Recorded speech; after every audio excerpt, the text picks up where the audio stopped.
Halloween. It's the one night of the year when the veil between our world and whatever lies beyond feels paper thin. The air always has that perfect mix of pumpkin spice and decaying leaves, and the streets are filled with laughter and the rustle of kids' costumes. I used to love Halloween more than anything. Every year, my friends and I would hit the rich neighborhoods for trick-or-treating. We were about 14, old enough to be skeptical, but still young enough to believe in a little bit of magic, and maybe a few monsters. This one particular Halloween, everything felt perfect.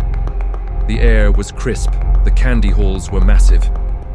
Our last stop of the night was this huge, dark house at the very end of Elm Street. It was completely unlit, except for a single, strangely carved pumpkin sitting on the porch. It wasn't just lit with a candle. It seemed to glow with its own internal, flickering light. My friend Sarah, ever the daredevil, pointed at it and said, "I dare you to knock." My heart did a little Halloween flutter as I walked up the creaking porch steps. I knocked on the heavy wooden door. For a moment, there was just silence.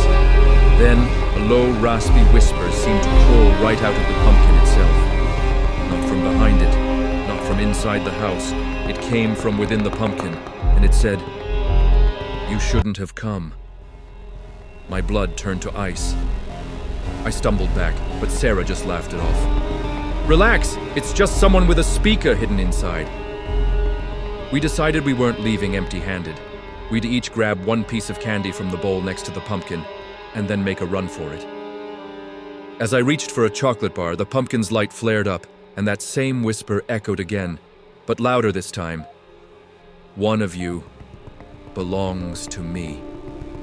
We didn't need to hear it a third time. We ran. We didn't dare look back. When we got home, we didn't say a word to our parents. We just tried to convince ourselves it was the most elaborate Halloween prank we'd ever seen. But the next day, Sarah was gone. She just vanished. No trace, no note. Her parents called the police, but they found absolutely nothing. It was like she'd been erased. A week passed. It was the first week of November, and I was carving my own pumpkin, trying to feel some sense of normalcy. As I scooped out the slimy guts and seeds, my fingers brushed against something that wasn't supposed to be there.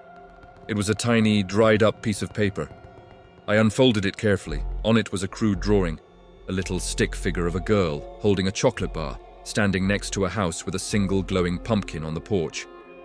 And underneath the drawing, written in something that looked disturbingly like dried blood, were 3 words: "She's delicious."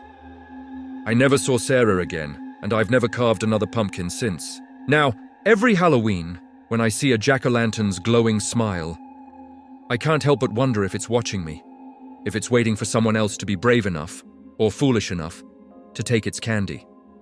Because sometimes, on Halloween, the trick isn't just a prank, it's a payment. Thanks for watching. If you enjoyed this story, don't forget to like and subscribe for more spooky content. Stay safe out there.